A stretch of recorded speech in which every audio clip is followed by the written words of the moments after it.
Good morning friends. आता राष्ट्रपतींच्या पुढे कोण येणार तर उपराष्ट्रपती येणार. त्या उपराष्ट्रपतींचा आपण आता अभ्यास करूया. हा अभ्यास तुलनेनं फार थोडा आहे. राष्ट्रपतींचा अभ्यास जर आपला पूर्ण झाला की आपला बराच अभ्यास पूर्ण झालेला असतो. म्हणजे तसं बघितलं तर राष्ट्रपती हे भाग 5 मध्ये येतात, पण भाग 5 पर्यंत आपला बराचसा अभ्यास म्हणजे ऍटलिस्ट म्हणूया की आपल्या परीक्षेच्या गरजेच्या 50% अभ्यास तिथपर्यंत झालेला असतो. आणि आपण जेव्हा आपल्या न्याय व्यवस्थेच्या अभ्यासापर्यंत येतो तेव्हा तर जवळजवळ आपला 70% अभ्यास पूर्ण झालेला असतो असं आपल्याला दिसेल. तर त्यापैकी मग आता आपल्याला उपराष्ट्रपतींचा अभ्यास बघायचा आहे. हा थोडक्यात असलेला अभ्यास आहे. इव्हन न्याय व्यवस्थेच्या बाबतीत आपल्याला म्हणता येईल की न्याय व्यवस्थेपर्यंत तुम्ही पुस्तक जरी बघितलं किंवा घटना जरी बघितली तर न्याय व्यवस्थेपर्यंत जो 70% पुस्तक तेवढ्या याच्यासाठी आहे. आणि पुढच्या सगळ्या गोष्टींसाठी मात्र फार थोडीशी 30% पुस्तकाची पानं तुम्हाला दिसतील. असा सुद्धा तो एक मुद्दा तुम्हाला दिसेल. तर मग आता आपल्याला उपराष्ट्रपतींचा अभ्यास करायचा आहे. तर एक एक पॉइंट आपण त्याबद्दलचा बघूया. तर कलम 63 पासून उपराष्ट्रपतींबद्दलचे मुद्दे किंवा कलम घटनेमध्ये सुरू होतात. तर ज्याप्रमाणे कलम 52 मध्ये राष्ट्रपती पदाची तरतूद करण्यात आलेली आहे, तर उपराष्ट्रपती पदाची तरतूद मात्र कलम 63 मध्ये करण्यात आली आहे. आणि वाक्य काय दिलेलं आहे की भारताचा एक उपराष्ट्रपती असेल. म्हणून 52 मध्ये राष्ट्रपती पदाची तरतूद किंवा निर्मिती, तर 63 अन्वय उपराष्ट्रपती पदाची निर्मिती असं म्हणतंय. आणि एक वाक्य या ठिकाणी काय म्हटलं बघा की भारताचे उपराष्ट्रपती हे अमेरिकेच्या उपराष्ट्रपती पदावर त्यांचं पद आधारलेलं आहे किंवा त्यांच्या धर्तीवर ते निर्माण केलेलं आहे असं म्हणतंय. तर थोडीशी तुलना अशा रीतीने आपण करूया. अमेरिकेचे राष्ट्रपती आणि भारताचे राष्ट्रपती यांच्यात कोणतीही तुलना नाही. अमेरिकेचे राष्ट्रपती हे जगातले सर्वात पॉवरफुल मोस्ट पॉवरफुल मॅन म्हणून आपण त्यांना ओळखता येऊ शकेल. आणि भारतात मात्र राष्ट्रपती हे नामधारी प्रमुख म्हणून काम करतात. म्हणून राष्ट्रपतींची तुलना नाही आहे, पण त्यांच्या उपराष्ट्रपतींची आणि आपल्या उपराष्ट्रपतींची मात्र एका खास गोष्टीच्या बाबतीत मात्र तुलना होते किंवा होऊ शकते. कोणती? तर ज्याप्रमाणे आपले उपराष्ट्रपती हे आपल्या वरिष्ठ सभागृहाचे म्हणजे राज्यसभेचे पदसिद्ध सभापती म्हणून काम करतात, तर सेम तसंच अमेरिकेचे उपराष्ट्रपती सुद्धा अमेरिकेच्या वरिष्ठ सभागृहाचे म्हणजे सिनेटचे पदसिद्ध सभापती म्हणून काम करतात. या दोन दृष्टी या पॉइंटच्या बाबतीत या दोघांची तुलना आपल्याला करता येऊ शकेल. म्हणून भारताचे उपराष्ट्रपती यांचं पद हे अमेरिकेच्या उपराष्ट्रपती पदावर आधारलेलं आहे, तर त्यासारखं आहे या बाबतीत असं आपल्याला म्हणता येऊ शकेल. तर हे झालं कलम 63. कलम 64 मध्ये ऑलरेडी आपल्याला माहिती असलेलेच मुद्दे आहेत, ते आपण राष्ट्रपतीच्या अभ्यासाच्या वेळी बघितलेत, पण ते इथून आलेले आहेत हे आता या ठिकाणी आपल्याला लक्षात येईल की उपराष्ट्रपती हे राज्यसभेचे पदसिद्ध सभापती म्हणून काम करतील. आता मी सर्व ठिकाणी इंग्लिशमध्ये शॉर्ट फॉर्म्स वापरलेत. एक तर तुम्ही ते तसे लक्षात ठेवा, नाहीतर त्या ठिकाणी मात्र मराठीतला शब्द लिहून ठेवत राहा. RS म्हणजे राज्यसभा. म्हणून उपराष्ट्रपती हे राज्यसभेचे पदसिद्ध सभापती म्हणून काम करतात. त्यांच्याबद्दल दुसरं असं आहे की ते दुसरे लाभाचे पद धारण करणार नाहीत. म्हणजे उपराष्ट्रपती हे पद धारण केल्यानंतर अन्य कोणतंही लाभाचं पद त्यांना धारण करता येणार नाहीये. आणि हाही मुद्दा आपण त्या राष्ट्रपतीच्या अभ्यासातच बघितला बघा की उपराष्ट्रपती कधीतरी राष्ट्रपती म्हणून कार्य करतात किंवा कधीतरी राष्ट्रपती पदाची कर्तव्ये पार पाडतात. केव्हा? तर यावेळी. किंवा असं म्हणूया बघा, तुम्हाला तो राष्ट्रपतींमधला पॉइंट आठवत असेल बघा. राष्ट्रपतींचं पद रिक्त असेल तर उपराष्ट्रपती राष्ट्रपती म्हणून कार्य करतात. आणि राष्ट्रपती गैरहजर असतील, असमर्थ असतील, तर उपराष्ट्रपती राष्ट्रपती पदाची कर्तव्ये पार पाडतात. तर इथे एक ऍडिशनल डिटेल असा मात्र दिलेला आहे की जेव्हा केव्हा उपराष्ट्रपती राष्ट्रपती म्हणून काम करतील किंवा राष्ट्रपती पदाची कर्तव्ये पार पाडतील, तेव्हा त्यांना राज्यसभेचे सभापती म्हणून काम करता येणार नाही असा मुद्दा आला. ते जर राष्ट्रपती काम करत असतील तर राज्यसभेचे सभापती म्हणून त्यांना काम करता येणार नाही. म्हणजे ते इकडे राष्ट्रपती भवनातही बसतील आणि इकडे राज्यसभेमध्ये येऊन सभापती म्हणून काम करतील असं त्यांना करता येणार नाही. ते तिकडे काम करत असतील तर तिकडेच काम करणार असा त्याचा अर्थ झाला. आणि त्यावेळी त्यांना राज्यसभेचा सभापती म्हणून पगार आणि भत्ते मिळणार नाही. आणि त्यावेळी त्यांना राष्ट्रपती म्हणून पगार भत्ते विशेषाधिकार सगळं मिळत असतं. म्हणून उपराष्ट्रपती जेव्हा राष्ट्रपती म्हणून काम करतात तेव्हा त्यांना सभापती म्हणून काम करता येणार नाही आणि सभापती म्हणून पगार भत्ते मिळणार नाही, तर त्यावेळी त्यांना राष्ट्रपती म्हणून काम करायचंय आणि राष्ट्रपतीचे पगार आणि भत्ते त्यांना मिळतायत असा त्याचा अर्थ त्या ठिकाणी होतोय. असा हा मुद्दा आपल्याला म्हणता येऊ शकेल. म्हणजे थोडक्यात आपण आपल्या मजेने असं म्हणू शकतो की ते दोन दोन पगारांचा क्लेम करू शकणार नाही. ते म्हणतील मी बेसिकली काय राज्यसभेचा सभापती आहे, तात्पुरतं मला राष्ट्रपती म्हणून तुम्ही बनवलेलं आहे, मग तोही पगार द्या आणि हाही पगार द्या, तर असं नाही. तर तिकडे काम करत असतील तर राष्ट्रपतींचे पगार भत्ते विशेषाधिकार त्यांना मिळतील, पण तेवढ्या दरम्यान त्यांना राज्यसभेचे सभापती म्हणून कामही करता येणार नाही आणि सभापती म्हणून पगारही मिळणार नाही, असा तो पॉईंट झाला. त्यानंतर पुढचं कलम आहे कलम 65 आणि हेच आपण आता ऑलरेडी बघितलंय.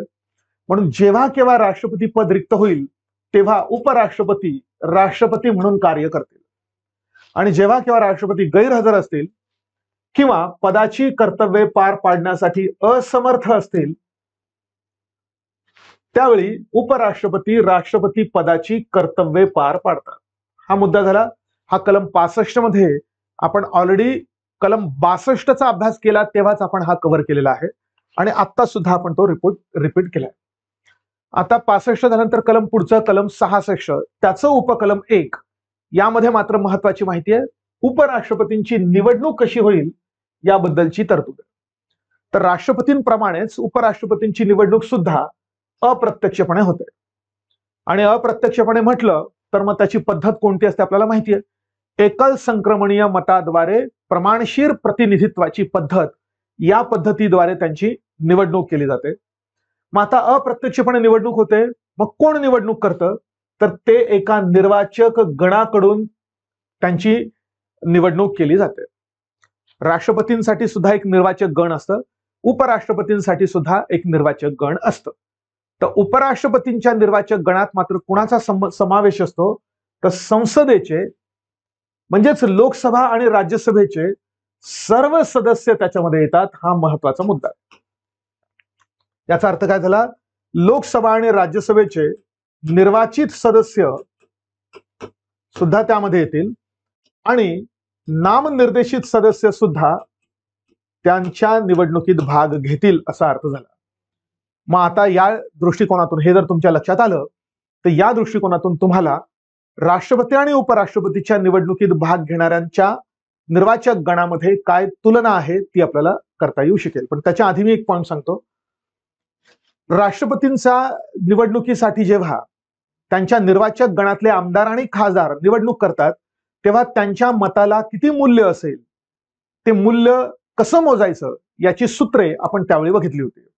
पण अशा प्रकारची सूत्रे मात्र उपराष्ट्रपतीच्या निवडणुकीसाठी वापरली जात नाही. म्हणून उपराष्ट्रपतीच्या निवडणुकीसाठी जे जे व्यक्ती त्यांना मतदान करणार आहेत हे व्यक्ती त्यांच्या मताला 100 मूल्य असल्याचं मानलं जातं. म्हणून प्रत्येक मतदाराच्या मताला मूल्य किती आहे मानलं जातं तर 100 मूल्य मानलं जातं असा या ठिकाणी मुद्दा आपल्याला म्हणता येईल. पण तिकडे जशी कॅल्क्युलेशन करायचं तसं नाही, इथे रॅन्डमली प्रत्येकाच्या मताला मूल्य 100 असा हा या ठिकाणचा मुद्दा आहे. आणि मग आता आपण हे कंपॅरिझन करूया. निर्वाचक गण कुणाचं, राष्ट्रपतींचं आणि उपराष्ट्रपतींचं, आणि कुणाचा समावेश होतो आणि कुणाचा समावेश होत नाही. तर लोकसभा आणि राज्यसभेचे निर्वाचित सदस्य दोघांसाठी येतील. नामनिर्देशित मात्र राष्ट्रपतींच्या निवडणुकीत भाग घेत नाही पण उपराष्ट्रपतींच्या निवडणुकीत भाग घेतात. म्हणजे ते नामनिर्देशित सदस्य लोकसभेतले पूर्वीचे असायचे ते अँग्लो इंडियन आणि राज्यसभेतले 12 सदस्य ते मात्र राष्ट्रपतींसाठी नाही उपराष्ट्रपतींसाठी आहेत. आणि राष्ट्रपतींसाठी हे राज्य स्तरावरचे तर येतात पण उपराष्ट्रपतींसाठी राज्य स्तरावरचे कुणीच येत नाही, म्हणून या ठिकाणी ही खूण केलेली आहे. मग राज्ये यांच्या विधानसभा, दिल्ली पुदुचेरीच्या विधानसभा, राज्यांच्या विधान परिषदा, तर कोण येतं कोण येत नाही यानुसार आपल्याला वेगवेगळ्या प्रकारचे प्रश्न म्हणजे काय म्हणतात तर इमॅजिन करता येऊ शकतील.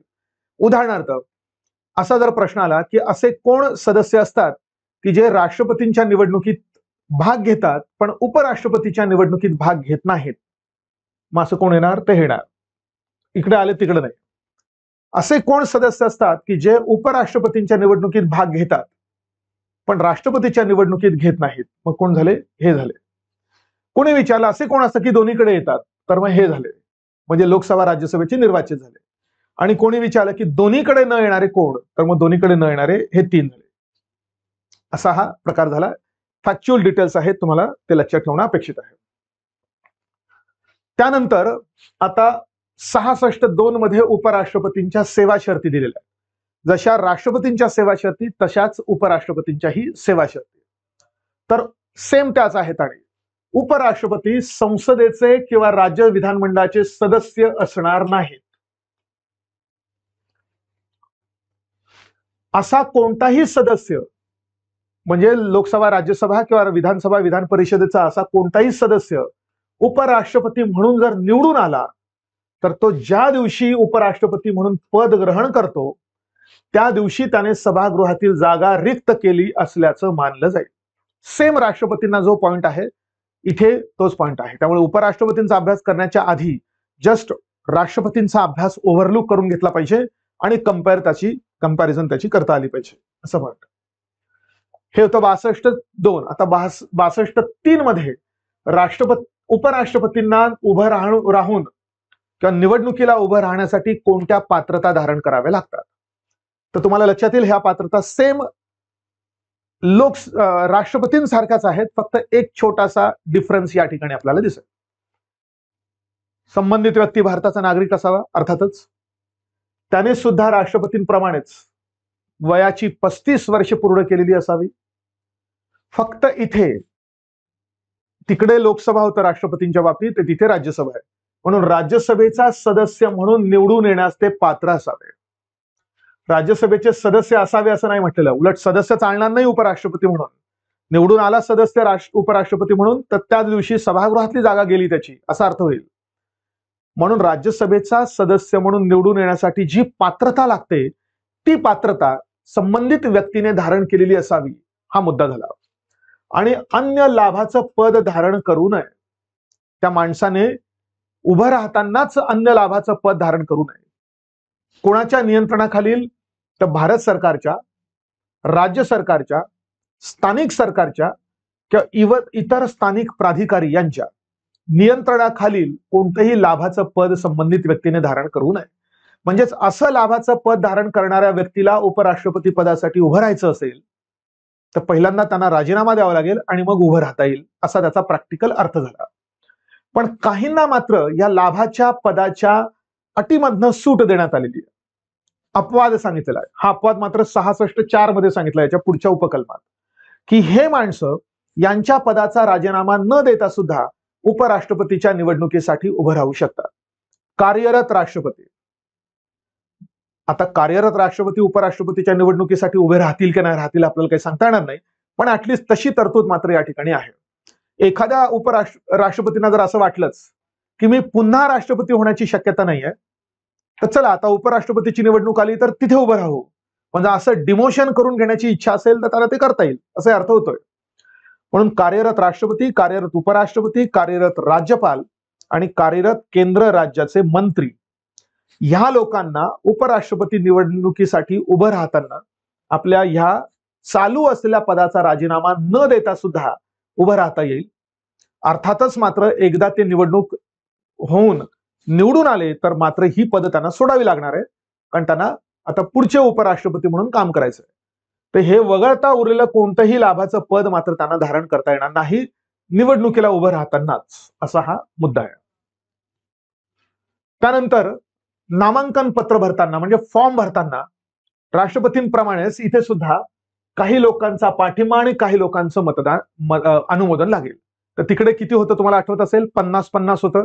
तर इकडे मात्र आता 20 मतदात्यांचा पाठिंबा आणि 20 मतदात्यांचं अनुमोदन. अनुमोदनला आपण सेकंडिंग म्हणतो आणि याला प्रपोजिंग म्हणतो. म्हणजे there should be at least 20 voters who should propose the name of this person, proposers आणि सेकंडर्स असा अर्थ झाला.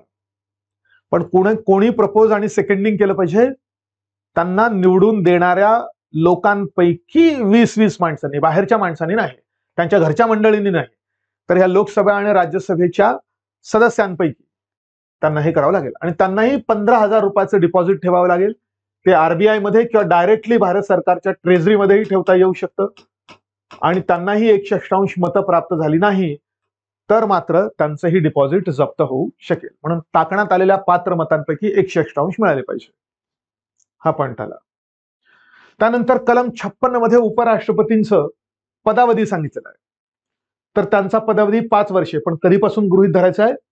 पद ग्रहण केल्याच्या तारखेपासून गृहीत धरायचा आहे. त्यांनी शपथ घेतल्यापासून किंवा त्यांची निवडणूक झाल्यापासून किंवा निवडणुकीत विजयी घोषित झाल्यापासून वगैरे नाही, तर ते जेव्हा पद ग्रहण करतील, आपला चार्ज स्वीकारतील, त्या तारखेपासून पुढे 5 वर्ष. पण हाच 5 वर्ष एका परिस्थितीत वाढू शकतो, एका परिस्थितीमध्ये मात्र तो घटू सुद्धा शकतो. तर कुठल्या परिस्थितीत वाढू शकतो? तर त्यांचा पदावधी संपला समजा 5 वर्षांचा, तर त्यांचा उत्तराधिकारी पद ग्रहण करेपर्यंत. आता नॉर्मली काय होईल बघा, उपराष्ट्रपतींचा पदावधी संपण्याच्या आधीच पुढच्या उपराष्ट्रपतींची निवडणूक झालेली पाहिजे. कुठल्याही कारणामुळे नाही झाली, हा मुद्दा आपल्याला पुढे डिटेलमध्ये बघायचा आहे, कोणत्याही कारणामुळे नाही झाली तर जेव्हा केव्हा ती होईल तोपर्यंत जुने उपराष्ट्रपतीच उपराष्ट्रपती म्हणून काम करणं चालू ठेवतात आणि त्यांचा उत्तराधिकारी जेव्हा पद ग्रहण करतो तेव्हा मात्र त्यांना ते पद सोडावं लागेल. म्हणून तोपर्यंत त्यांच्या पदावधीत मात्र वाढ झालेली असेल असा त्याचा अर्थ त्या ठिकाणी होतो. पण त्यांचा पदावधी घटू पण शकतो. मुळात त्यांनी राजीनामा दिला तर इथे जरा थोडस चूक झालेली आहे. उपराष्ट्रपतींकडे नाही, उपराष्ट्रपती कोणाकडे राजीनामा देणार तर राष्ट्रपतींकडे देणार. म्हणून राष्ट्रपतींकडे, आणि सॉरी इथे या आकड्यामध्येही चूक झाली आहे. 67 आकडा या ठिकाणी करा. तुमच्या काय म्हणूया की पीपीटी मध्ये किंवा या पीडीएफ मध्ये अशा रीतीने तुम्ही चेंज करून घ्या. कलम 67 मध्ये पदावधी आणि उपराष्ट्रपतींनी राजीनामा कोणा द्यायचा आहे, कोणाकडे द्यायचा आहे, स्वतःकडे नाही. इथली जरा प्रिंटिंग मिस्टेक या ठिकाणी झाली, म्हणून त्यांनी राजीनामा द्यायचा आहे राष्ट्रपतींकडे. कसा द्यायचा आहे? लेखी आणि सहीनिशी द्यायचा आहे. तोंडी राजीनामा चालणार नाही. आणि त्यांचा पदावधी घटण्याचा अजून दुसरा कालावधी, दुसरं कारण, जर त्यांना पदावरून दूर करण्यात आलं असलं तर, जर त्यांना पदावरूनच रिमूव्ह करण्यात आलं तर. पण त्यांना पदावरून रिमूव्ह करण्यासाठीची जी प्रोसिजर आहे, आपण राष्ट्रपतींची बघितली महाभियोग नावाची, तशी एवढी मोठी इलॅबोरेट प्रोसेस या ठिकाणी नाही आहे. पण काय प्रोसिजर आहे बघा.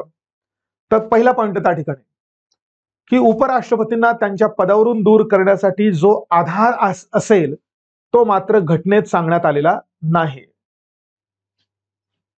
राष्ट्रपतींना पदावरून दूर करता येतं एकाच कारणावरून, घटनाभंग नावाच्या कारणावरून. यांच्यासाठी मात्र नाही आहे. म्हणजे याचा अर्थ कोणतंही कारण चालेल, ते फक्त सभागृहाला मान्य झालं पाहिजे, म्हणून आधार सांगितलेला नाही. त्यानंतर त्यांना पदावरून दूर करण्याचा ठराव पहिल्यांदा राज्यसभेतच मांडावा लागेल, लोकसभेत मांडता येणार नाही पहिल्यांदा. आणि मग पद्धत काय असेल तर राज्यसभेत पहिल्यांदा त्यांना पदावरून दूर करण्यासाठी पहिल्यांदा 14 दिवस नोटीस द्यावी लागेल आधी. नोटीसचा अर्थ काय झाला की सभागृहाचं लक्ष केवळ आकर्षित करण्याच्या दृष्टिकोनातून एक नोटीस द्यावी लागेल. नोटीसीवर किती लोकांच्या सह्या पाहिजे याची कोणतीही तरतूद नाही. राष्ट्रपतींना पदावरून दूर करायचं असेल तर नोटीसीवर 1/4 सदस्यांच्या सह्या लागतात.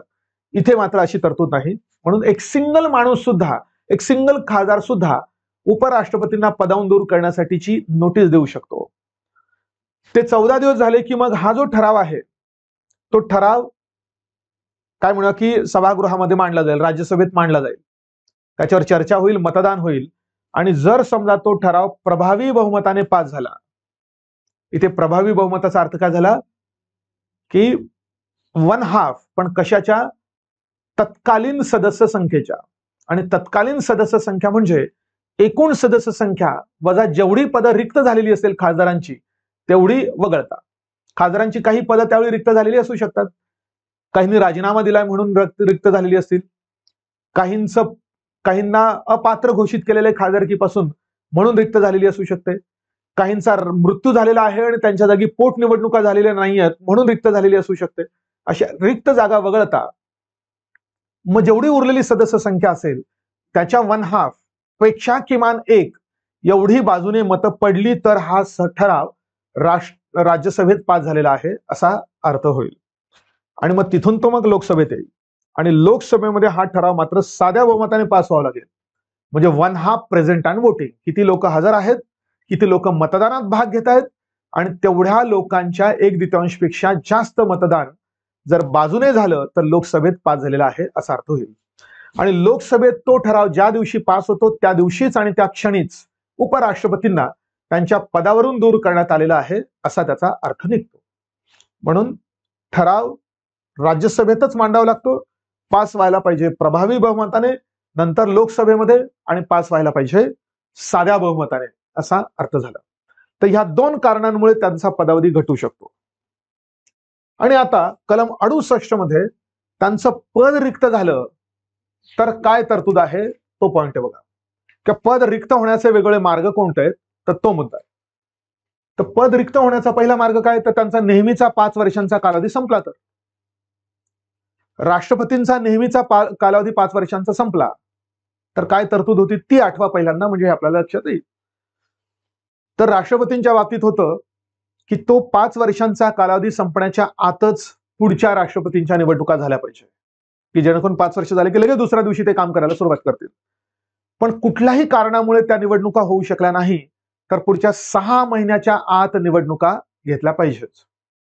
आणि जेव्हा केव्हा त्या निवडणुका होतील 6 महिन्याच्या आत, आणि निवडणुका होऊन जेव्हा केव्हा तो माणूस आपलं पद ग्रहण करेल तोपर्यंत जुने राष्ट्रपतीच राष्ट्रपती म्हणून पद धारण करणं चालू ठेवतील. ही गोष्ट त्यांच्या बाबतीत होती. आता यांच्या बाबतीत काय बघा, येथे आपण म्हणूया की त्यांचा नेहमीचा 5 वर्षांचा कालावधी संपण्याच्या आतच निवडणुका झाल्या पाहिजे.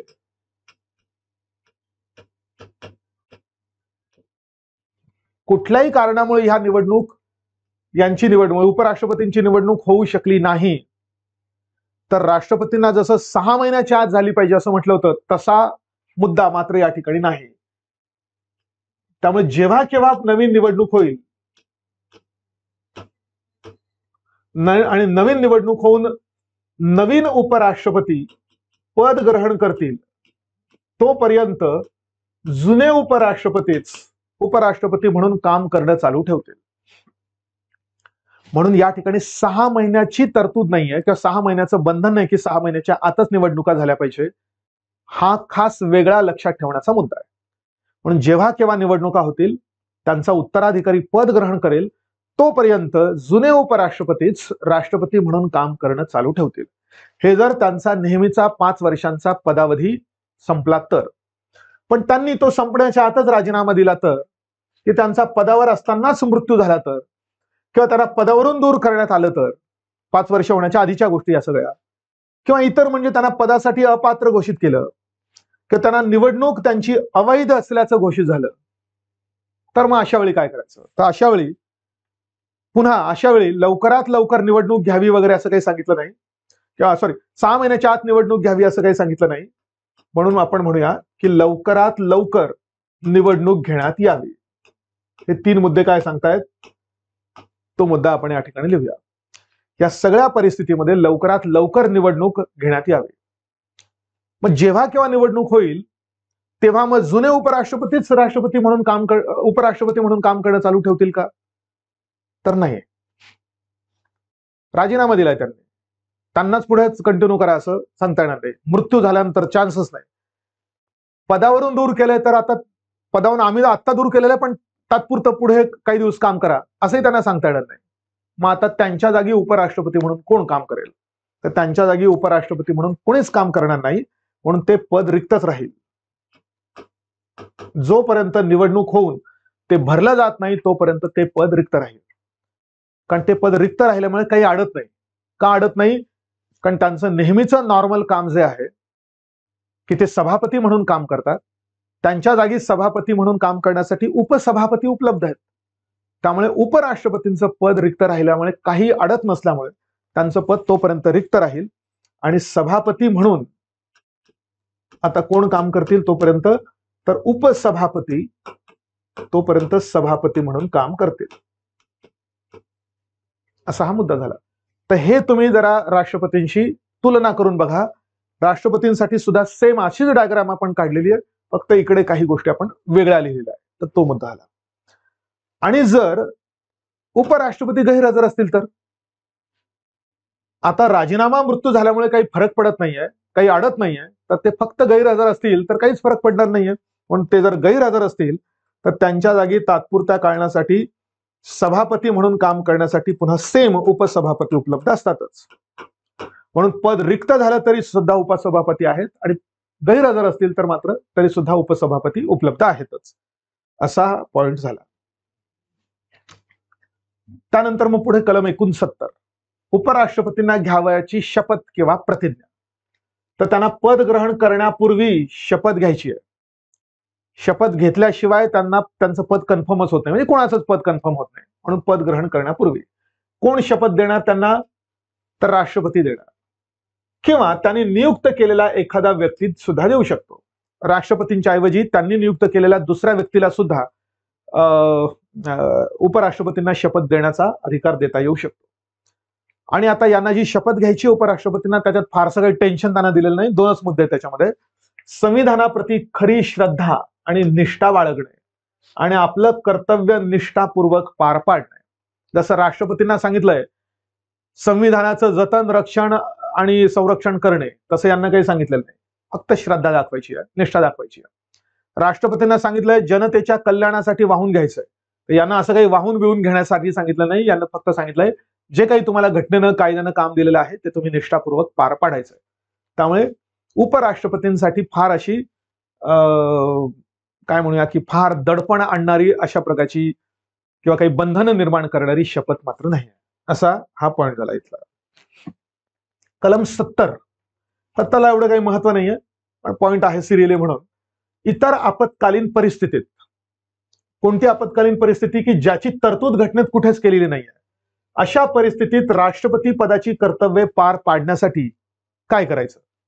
आता बघा, राष्ट्रपती पदाची कर्तव्य पार पाडण्यासाठी उपराष्ट्रपती असतात, त्याची तरतूद घटनेनं केलेली आहे.